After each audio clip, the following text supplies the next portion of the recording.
Okay, we'll call the Carpentersville Village Board meeting together tonight, November 7, 2017 at 7 p.m. Kelly, please call a roll.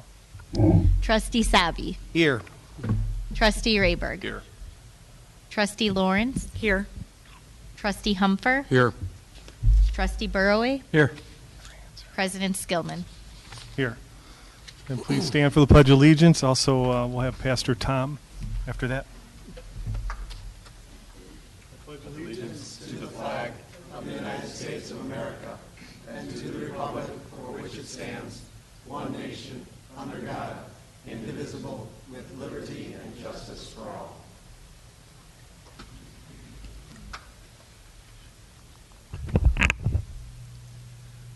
Dear God, as we assemble before you, this community joins our hearts with other communities across this country to remember our fallen brothers and sisters in Texas. Our hearts go out to their loved ones, those who are remaining, and we ask that they have a sense of the God of all comfort, knowing, Father, that you're with them. Lord, we lift up this board to you. We continue to add our faith, believing you to undertake, giving them wisdom, courage, and strength to make the decisions that they need to make. We ask, Father, that your wisdom would be active and help them through these difficult times. Lord, we pray for our own community, living in a fallen world such as we do. Lord, that your justice would prevail. In your name we pray. Amen.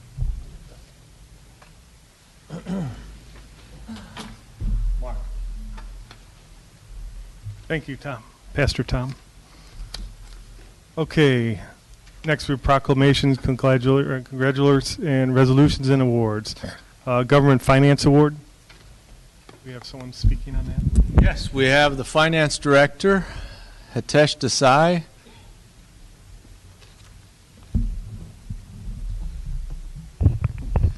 Good evening, and thank you, Manager Rooney. This is the award for Popular Annual Financial Report. This is the first one for the village of Carpentersville.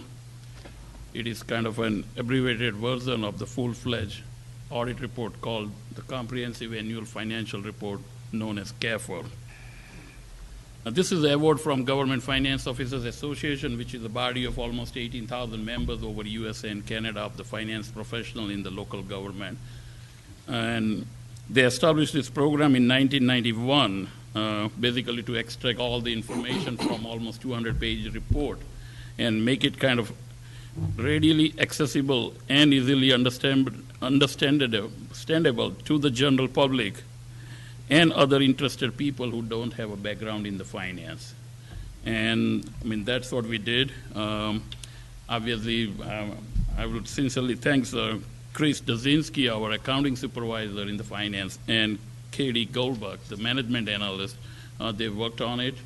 And so besides the financials report, there are certain other information in this short Popular Annual Financial Report, like about the projects, ongoing projects, completed CIP projects, the village commissions, board of trustees, the meeting times, revenue and expenses, property tax dollars, how it is divvied up, and some of the quick facts about the demographics.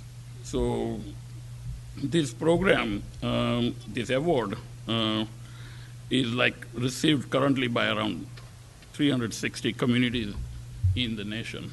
And in Illinois, there are almost 25 communities, including some of those like Aurora, Buffalo Grove, Des Plaines, Northbrook, and Woodstock.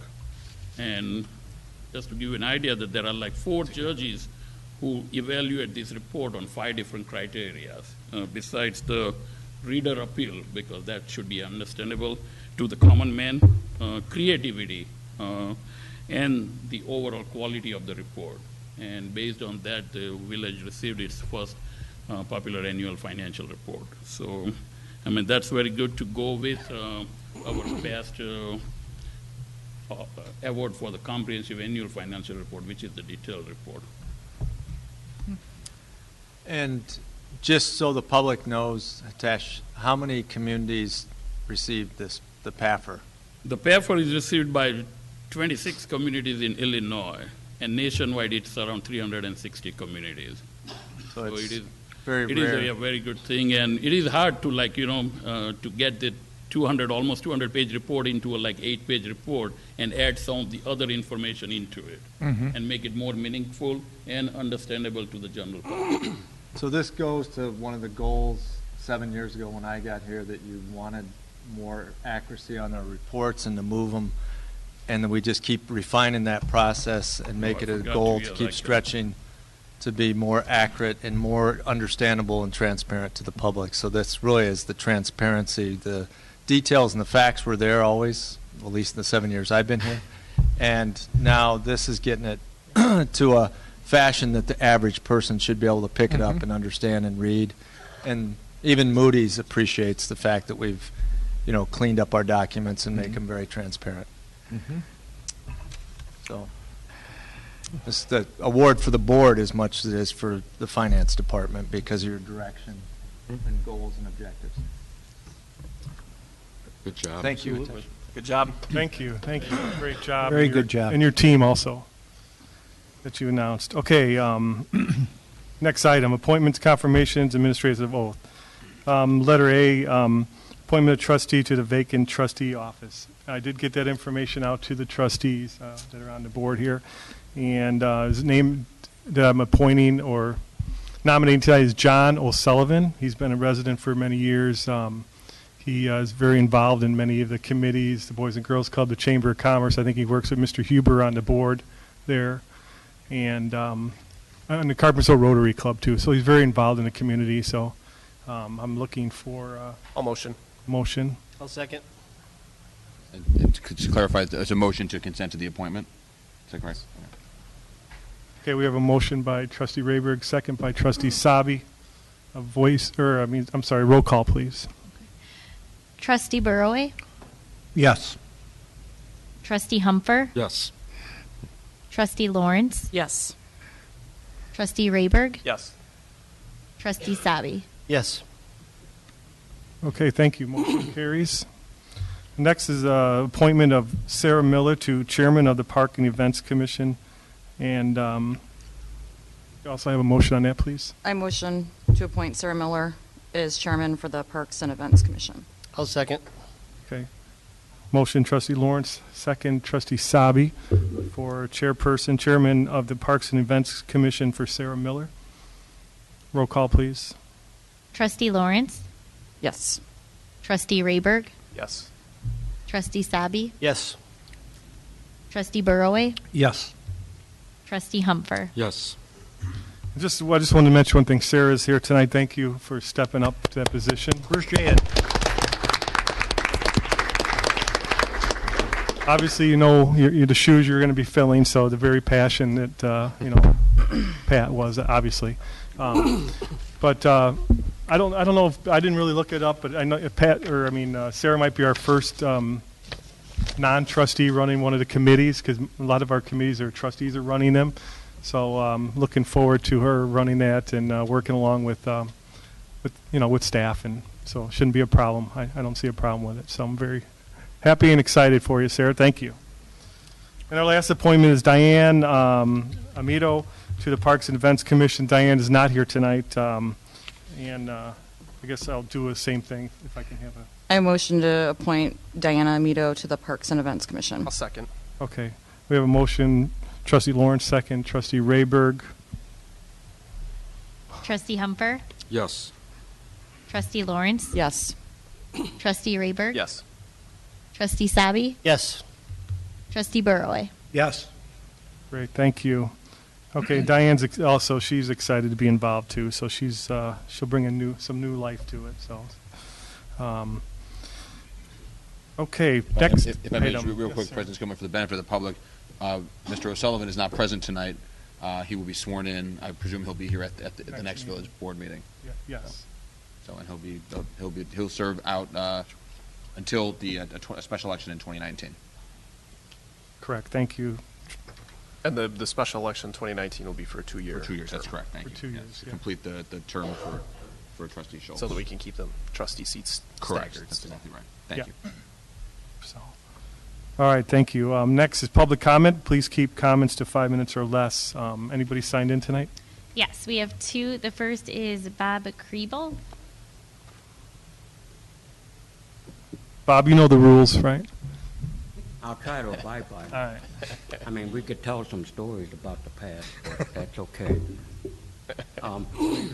My comment, or my issue is kind of He probably does.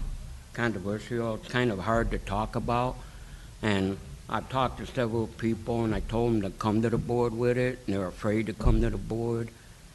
For one, because you record it, and they think it's a racial thing. Plus, they think the board is, we're here, but, don't care. And I think this board is doing a great job. And now that I kind of buttered you up, my thing is, I don't know what can or can't be done legally, but I am getting sick and tired of seeing people go in public places with their pants down to their knees and showing their bare naked butts. Okay? The thing is, I was in a restaurant the other day, a guy come in, a family left because they didn't like seeing it. They had little kids, okay? But I've heard that Chicago went as far as to pass some kind of ordinance. Now, I didn't look it up or everything, but I had people tell me that. And I don't know what the village can do about it, but I think and I'm not saying the police can't, like if they see somebody in decent exposure, do whatever they got to do. I don't know if that's under that heading, but I think, that to me it would be under indecent exposure. Because not only did this guy come in this food establishment not showing his underwear, naked, but now, forgive how I say this because I don't talk from a pre-done script or anything, but that would be like if I come to the village board meeting with my pants down and showed my privates. That's how I look at it. And I wonder if the village got any say, because I talked to the manager of this place and he said until a village or a state or somebody comes up with something, he said he can't really say anything. I said, yeah, you could tell the guy to pick his pants up because he's naked. And he said, well, that might cause a problem. He'll come back later, go after his employees. And, everybody's afraid of this retaliation, and like I said before, people don't want to come to the board to say it's recorded. I don't care if people hear me talking about it. I'll sit there and bring what concerns me and the village and the residents. I'd bring it to your attention if I think it's, but it's something that I'm going to say right now that I'm not going to let slide by.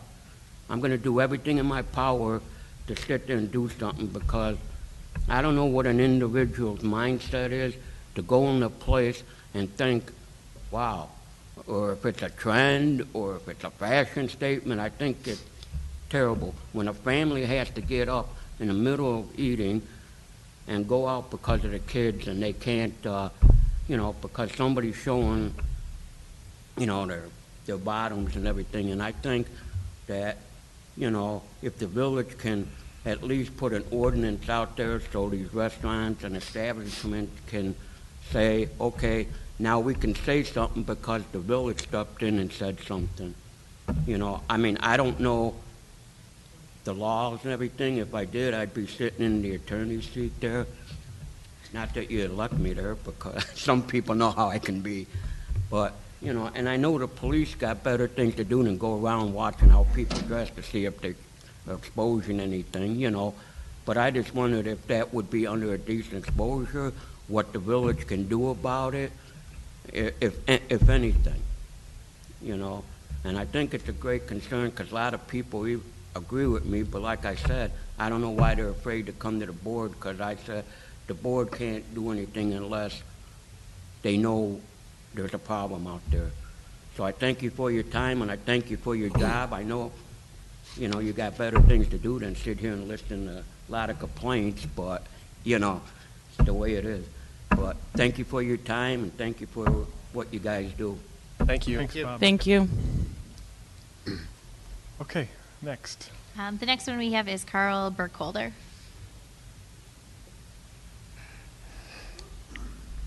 Good evening once again. Just to follow the comments, I see stores have signs up there, no shirt, no service, no shoes, no service. And some stores have, restaurants have coat and tie. If you don't have one, they'll give you one.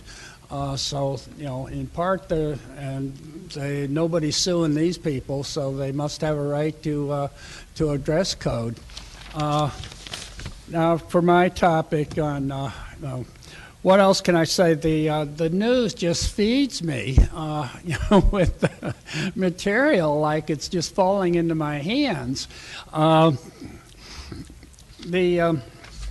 Finally, they got around. This is the second shooting in a church, and I've got to mention that I'm exercising my First Amendment rights.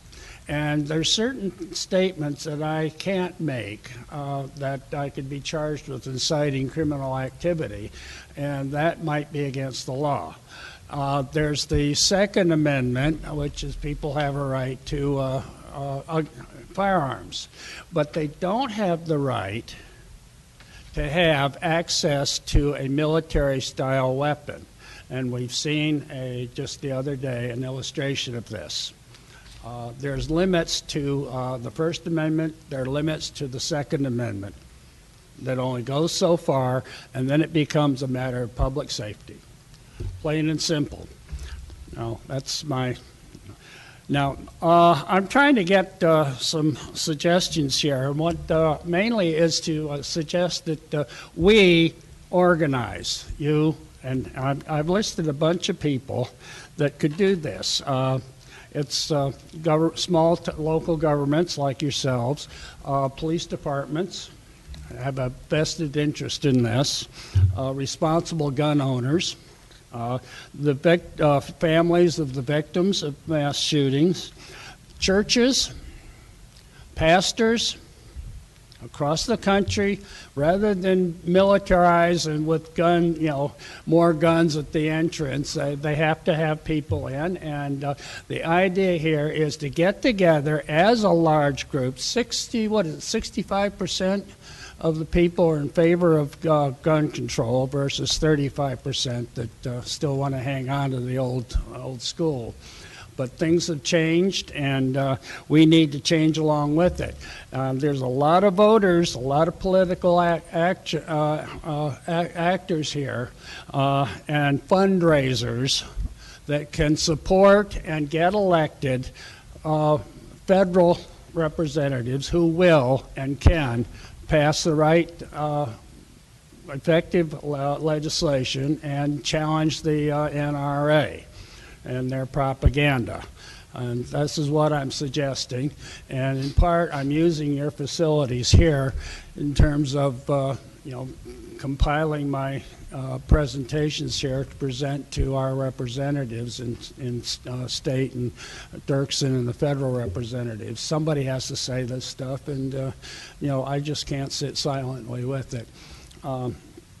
I will go on to distinguish gun violence is not all the same. There, in this one instance, it was a case of severe domestic violence, which I buy. I believe that. Unfortunately, we are our own enemies because we supplied a guy with a gun that killed a lot of people, whereas years ago it was maybe just a few family members and stuff like that, but it's getting out of hand now, you see. We are our own enemies. As Pogo the Possum once said, I done seen the enemy, and they is we. In other words, we have to look at ourselves and what we allow, how we handle ourselves. This gets me around to the second kind of gun violence, is the drive-by shootings and the gang shootings and the domestic terrorism going on in Chicago. I am a little bit prejudiced, and I think that we are creating an underclass of individuals that have been for a long time. There's a national shift of income to the higher income people who could care less about what goes on in the inner city of Chicago. And we need to look at how we're handling that kind of situation. For one thing, the do-gooders, I call them do-gooders, have a nice program where B students can have a free college education. Those are B students. Not the gang members, not the dropouts, not the ne'er-do-wells, not the abused. They gather together, and this is a fairly easy paper to write. I wrote one at the graduate level years ago. I got a B. I ran into a resident here in Carpentersville that wrote the same paper, got an A at an undergraduate level. How the gangs and the drugs and things is a career choice. Mr. Burkholder, your for 5 these minutes is up. people. And I'll have to stop here, but you've got the idea. We feed it. Okay, I'll see you next week. Thank you. Thank you. Thank you, Carl. 2 weeks? Okay. 2 weeks, correct. Thank you, Chief. And you've been in contact with him about some of the state reps and stuff, okay? Been in contact with them, and great. Thanks, guys. Thanks for coming up and speaking. Next item is our consent agenda. All items listed on the consent agenda will be enacted in one motion. There will be no separate discussion on those items unless a trustee so requests, in which the event the item will be removed from the general order of business and considered in the normal sequence of the agenda. A motion to pass the consent agenda. Motion. Second. I second. Okay, motion. Trustee Humphers, second. Trustee Lawrence. Call roll, please. Trustee Rayberg. Yes. Trustee Sabi. Yes. Trustee Burroway. Yes. Trustee Humfer. Yes. Trustee Lawrence. Yes. Okay, motion carries. Thank you. Next item is the reports of managers and staff. Yes, Kevin Gray, Engineering Department, Assistant Public Works Director, is going to introduce our speaker tonight. Correct. Tonight we have a presentation from Dan Lobes. Dan Lobes is the Director of Land Protection for the Conservation Foundation. He's going to give us the presentation about the Conservation Foundation's role in managing the Winchester Glen Prairie, as well as give us an update on some future upcoming projects that are planned out in the Winchester Glen subdivision.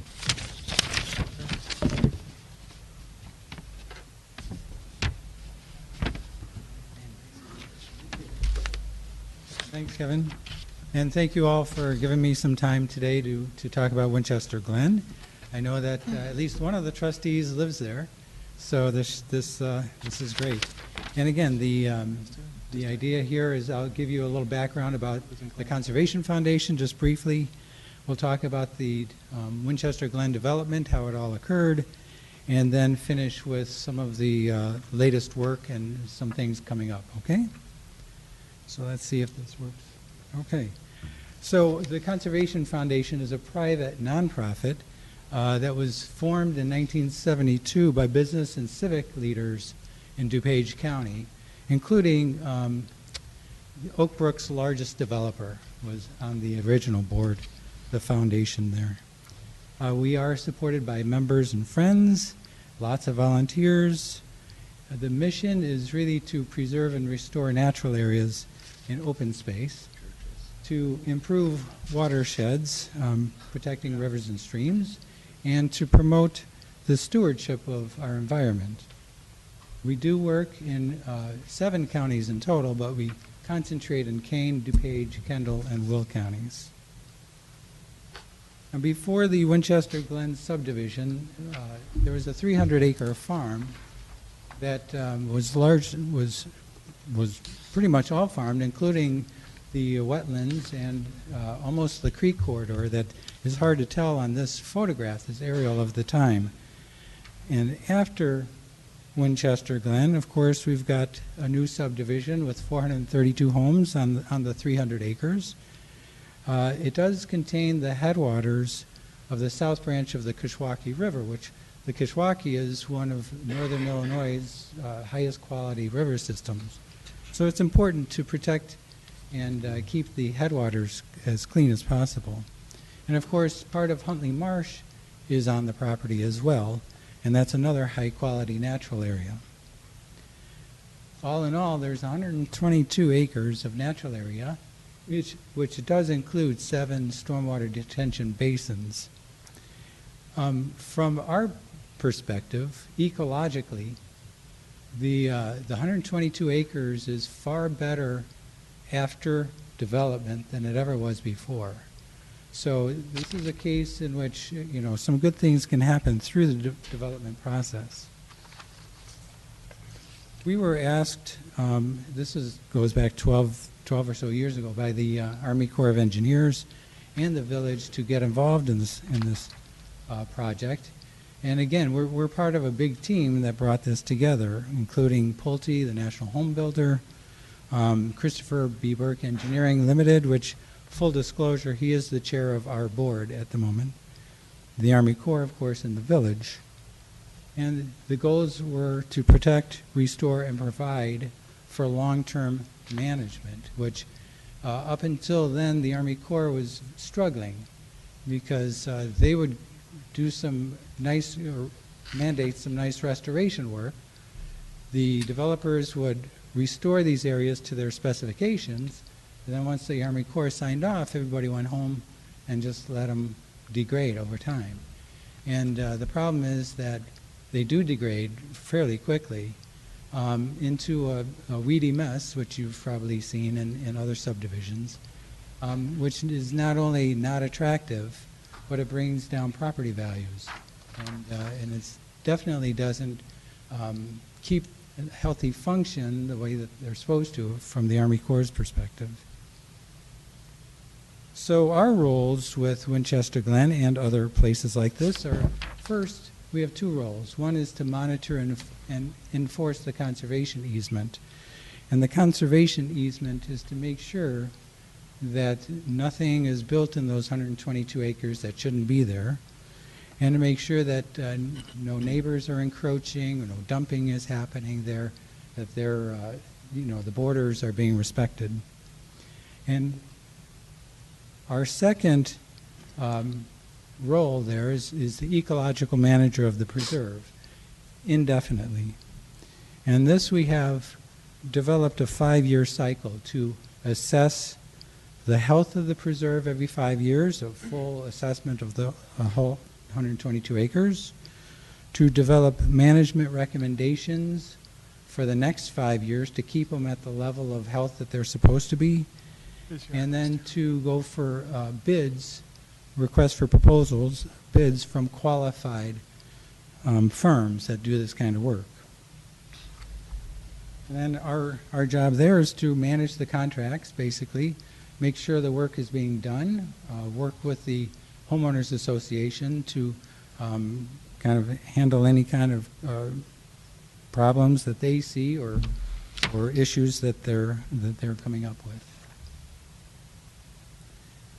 So our management began right after the Corps signed off. So the Pulte, the developer, did restore the areas to the degree that they were supposed to, and then we took over management. Now in this case, there is a dormant SSA that's in place in case funding falters or the homeowners association goes out of business or whatever. Now the initial cost when we did this was $248 per home per year to manage those 122 acres. After the first 5 years of management, it dropped almost 20% to just over $200 a year. After 10 years of management, it dropped a little bit further to $196 a year. I won't stand here and say that's going to continue going down, but it does illustrate that if you keep up with the management, and if you do what you're supposed to do, it can go down. It doesn't have to go sky high.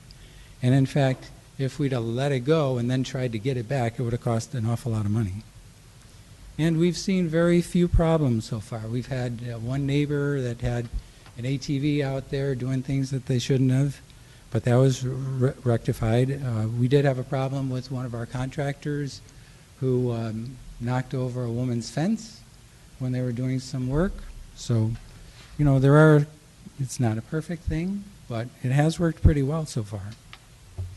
And it's something that we have done in other places. In fact, for a long time we were calling it, that Winchester Glen thing that we do.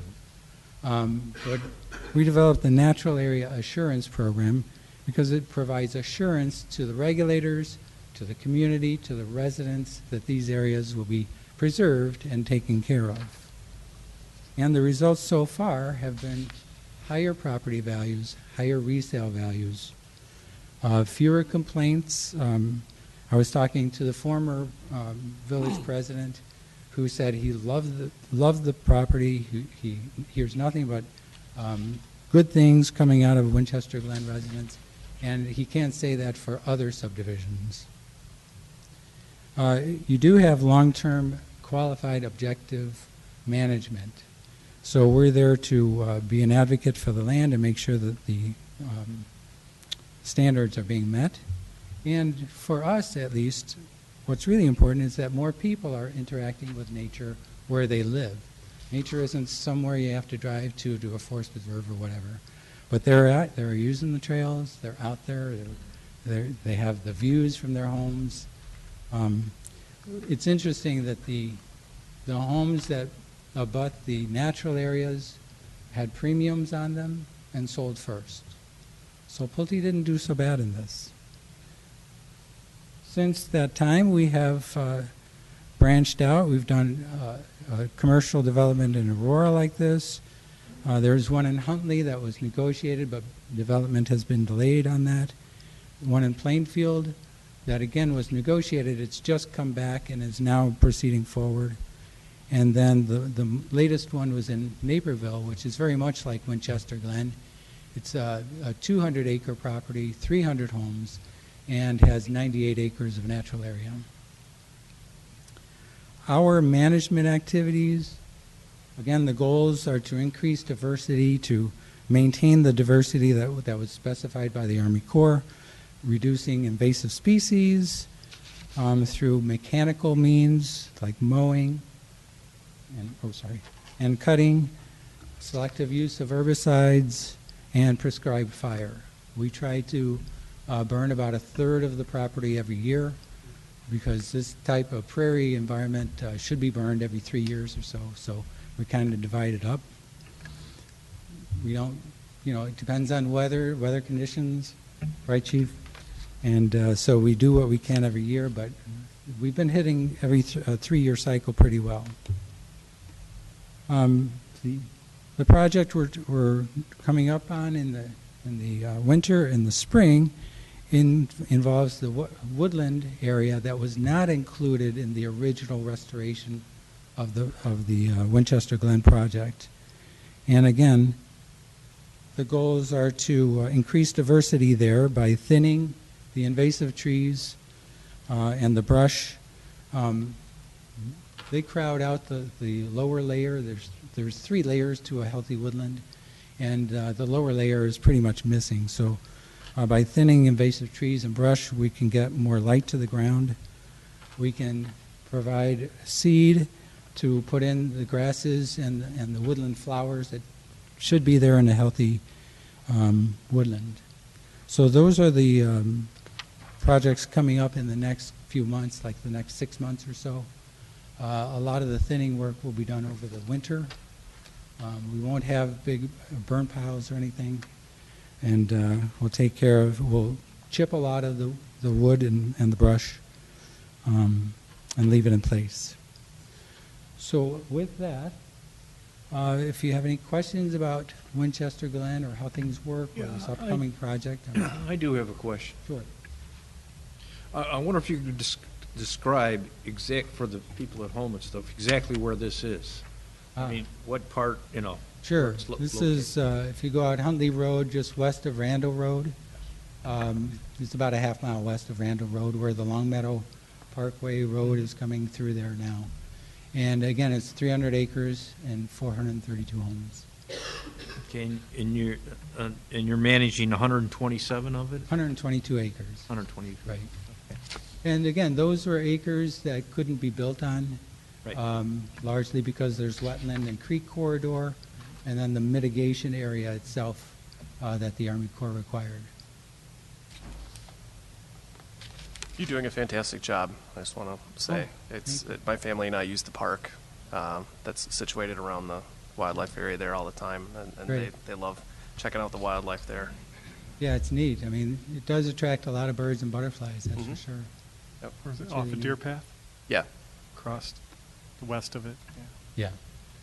So what about the area where, what's the plan for the area where Long Meadow Bridge is going to be coming in, the north end of the project? It doesn't affect the project It's a at all, actually. wetland, correct? It butts up against Huntley It Road? butts up against the curving wetland at the north end of the property. So it won't affect it at all? No, and we met with KDOT to go over the plans, I would say a year or so ago.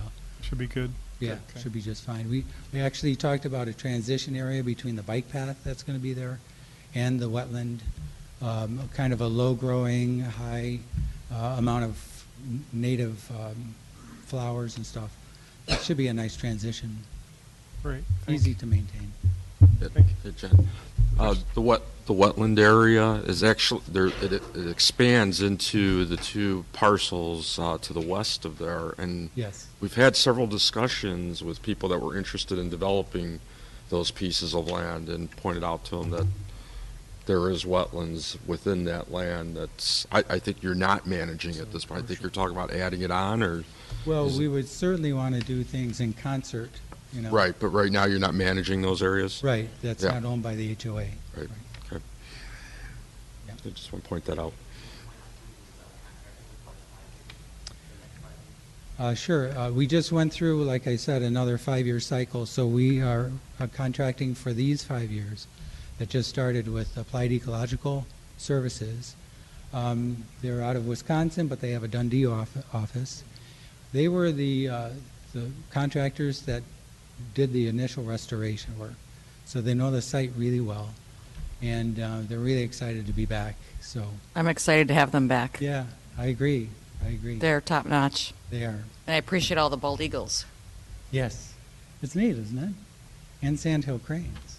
Oh, yeah. And what's the new one? The hummingbirds, the butterflies, the dragonflies. Right. Just amazing. Yeah, it's pretty neat. Mm-hmm. Yes, that's right. Yeah, they're awesome. They're constantly seen. They're out there. Yeah. Yeah, we've been real happy with Yeah. them. Yeah. We're happy to have them back. Yeah, me too. Okay, thank you. Thank you very much. Great report. We have one more report tonight. Chief Kilborn. Just a quick update on two issues. We had a DEA drug take-back event Saturday, October 28th. During that event, we recovered almost 100 pounds of prescription, non-prescription drugs that were turned in by residents, equal to 3 boxes, and the inside joke is the 3 boxes were almost as tall as me. So depending on your perspective, that's a lot or it's not. So small boxes? Small boxes. We do this on the DEA schedule, so it's about every quarter. And we put out the notices 2-3 weeks ahead of time through social media and throughout the village hall, so we usually have a good take on this. It's important for 2 reasons. Number one, it gets the drugs out of the medicine cabinets, where if you're not using them, they are susceptible to disappearing from your house, either by those in your house or visitors who come and want to take advantage of your prescriptions not being watched. And number 2, much like the discussion we just had, we don't want prescriptions in the watershed, because if they do get into the watershed, there are traces of them that can end up in our drinking water. And the second item to talk about tonight is myself and Chief Schilling are hosting a roundtable discussion on Friday with our local churches and places of worship to discuss safety within them, within their facilities, and best practices, and then answer questions and concerns that they may have. Right now, you just put out the announcement this morning, and we already have 4 of our churches who have spoken up and said they'll be attending. Thank you for doing that. Thank you. Thank you. That would conclude our report tonight. Okay, thank you, Manager Rooney. Next item, old business. Kelly, any old business? We have none. New business? None. Not at this time. Trustee and committee reports. Trustee Burway? Okay, for committees, let's see. C4, the substance abuse prevention program that we have taken up here.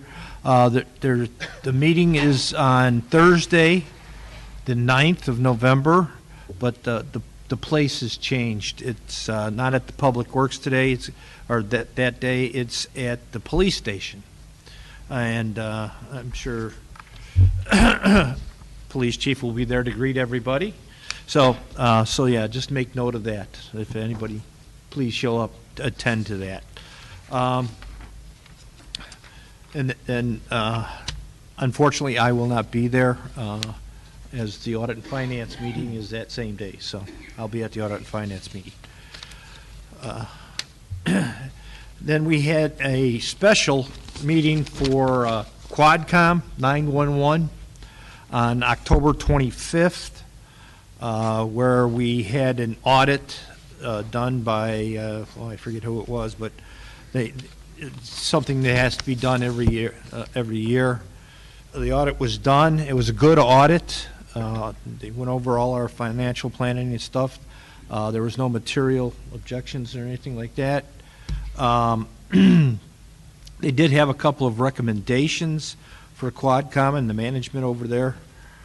The recommendation was to adopt a formal capital asset policy, which addresses both financial and stewardship issues. So we have to develop a program that does that, and I know Beth Heitkamp is working on that as we speak. She's the director of Quadcom 911, and it's very good. She's handled all of this so far, so we got a good audit. She handles all the financials. Also, they recommended that we establish a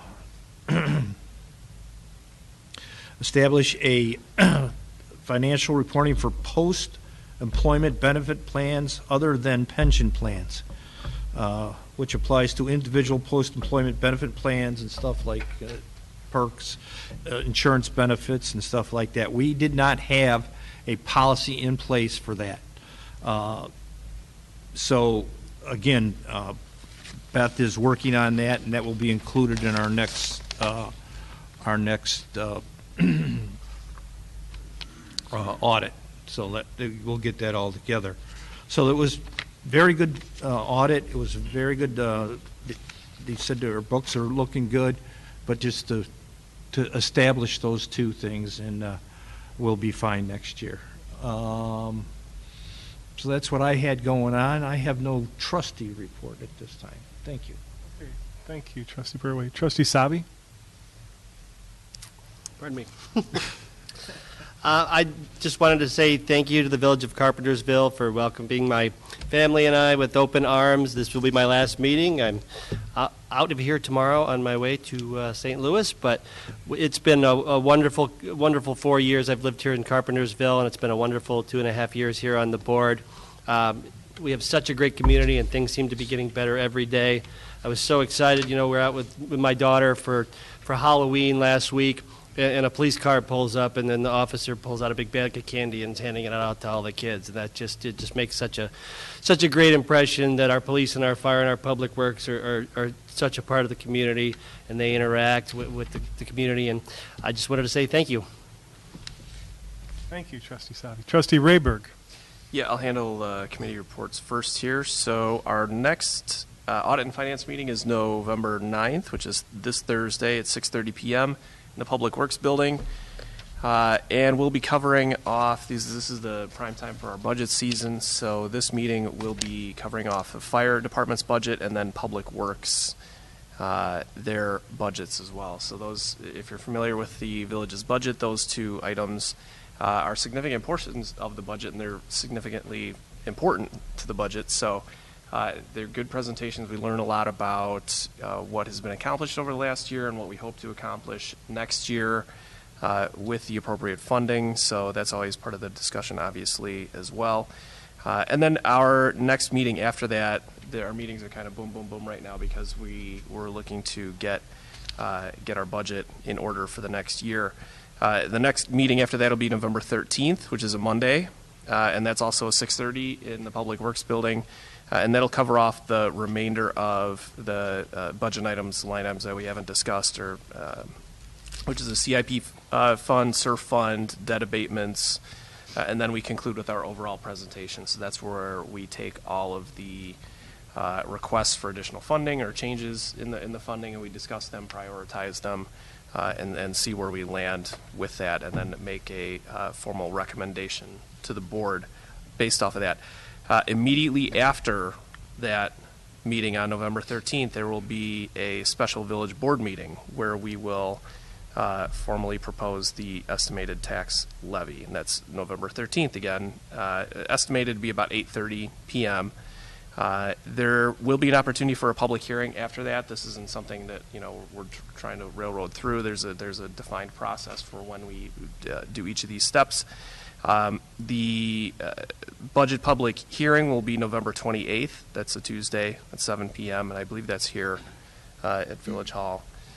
So that's an opportunity to, after you've had a chance to look at the proposed budget, you have a chance to come here, ask direct questions of us, your elected officials, and the department heads, question the spending, endorse the parts that you agree with. Just take an active role in the budgeting process. And then the process concludes then with our board meeting on December 5th, which is our regularly scheduled board meeting, where we will adopt a budget tax levy, or at least that's the goal, to adopt the tax levy and then our debt abatements as well. So quite a bit of a mouthful there, but that's the what's coming up for audit and finance. This is a very busy and important time of year for us. On to trustee reports. I just have one item, and I just want to thank Jeff for your time on the board. It's always refreshing when you see someone come to the board without an agenda, or run for office without an agenda. You came here because you care about Carpentersville, and because you want to make it a better place, and you want to volunteer along those lines. And it's equally rare, you'd only been in the community, as you said, a couple of years when you decided to do it. So, when you run for elected office, you really put yourself out there. And that deters a lot of good people from doing it, so I'm glad it didn't deter you from doing it. This is our second kind of goodbye in as many meetings, but this is for a good reason. This is a happy goodbye. So my family certainly wishes you well. Thank you. Thank you, Trustee Rayburg. Trustee Humfer? First, Business Development Commission report. One of the goals for the village, intermediate goal, I believe, is to move forward with rebranding the village. And President Skillman brought us an organization called Business Districts, Inc., who gave us a presentation at our last Business Development Commission meeting, which was good. Had a really good exchange of information. They were very impressed with where we're at in our process, but we may need to consider considering hiring them to take us over the goal line to really put something in place. They focus on municipal branding. They went through strategies that they've used, stories to make this happen, developing a brand manager and approach, and they've had some pretty good success in towns like Skokie, Lombard, Mundelein, Oak Forest, Lamont, Warrenville. And I have to say their logos that they got these villages to change are very impressive, and I think that's one thing we've talked about a lot. Do we need to relook at our logo and consider changing it? Members on the Business Development Commission want to do that very badly, and I've shared that with you in previous meetings. But I think the good thing is they want us to focus. If we hired them and brought them in, we're still, I think, waiting for a contract to be brought to us and look at what the cost of this would be. But they would want to work with the board, and not only the board, but other members and groups within the community to tell a story about our town, and not just a singular story, but all the good things that make our town great. And we ran through a list immediately with them of things we could look at, including our parks, our bike parks, the river, the bike trail that runs through. I threw in Walmart and Woodman's. People come from the whole area to go to Woodman's, so that's nice to see. And the growth that we're seeing, especially along Route 31 and 25. So I thought it was a good meeting. I think we need to bring that, look at their proposal, determine if this is something that we want to do. Do we have the funds to do it as well? Because we would have to budget for this, and then make a decision to move forward or, push it off for another year. There is an opportunity here. What I like is the fact that we can get a new logo, and I think the sooner we do that, we have some other budgetary items that would fit nicely with that, namely our village webpage being redesigned. So I think there's a good opportunity to move forward with this. It was supported by the Business Development Commission to do that. We could definitely bring in other parties and have them provide a similar, presentation and decide from there. At this time, though, we think this business development business district is a good company to consider as far as moving forward with our rebranding effort. And then we followed up that discussion with further discussion on the request from Trimright for TIF funds for the land deal over on in Commerce Park, Spring Hill Industrial Park over on Route 31. And while there was support for it, I think there's some information that was shared at the meeting that we could talk about in the committee of the whole part of our meeting later on tonight and make a decision, do we want to move forward or not. So that concludes my Business Development Commission meeting information and report. And Jeff, you'll be very missed. You're a pretty funny guy, actually. You say some things that that make us laugh. We're kind of cringe, but but it is, you do put yourself out there when you run for office. I think Kevin said it best, and I appreciate your time here, and I learned a lot from you, and I know you learned from me, as you've told me. So you'll be missed, but good luck to you and your family. Thank you. Thank you. Yes. Trustee Lawrence. This one's going to be hard. So we were very upset to cancel the Fall Fest. And, excuse me if I start to cry. Village Vintner reached out to me, and there's a 8-year-old boy in our community who's fighting for his life right now. And they asked if we would donate our raffle prizes from the Fall Festival for this little boy. He's 8 years old. His name is Mauricio, and he lives in the neighborhood, and he just found out he has the cancer again. He was in remission for several years. So this Sunday, Village Vintner in Algonquin is putting together an event for him from 1 to 5. And part of their restaurant sales that day will be going towards his medical costs. And our raffles are being donated to Village Vintner so that they can take that money and give it to this family for their costs. When I started with both chiefs here, Random Acts of Carpentersville, it was about how amazing our community is and how we need to bring it to where we come together for residents and we come together as a community. So I decided to take this one step further, and I have asked some members of our community if you could drop off cards or have your kids draw a picture or color a picture and drop it off either in the box here at Village Hall or send me an email. I'll be glad to pick it up. And I would like to present it to this little boy that the community is standing behind him and we want him to get better. And that's what we do as a community. We support one another. I can't imagine, Many of us have dealt with cancer in our families, whether it's yourself or whether it's a family member. But for an 8-year-old boy, that just touched my heart. And I'm just amazed that Star 105 reached out to me, and they're going to do a little plug for this. And the Courier reached out to me, and they want this to be successful. So if anyone has time to just write a little well wish, drop it off or send me an email, and I would love to deliver it to this little boy. At some point in time, I'm going to bring everything over to the family, depending on whether or not I can see him or not. It'll be given to his parents.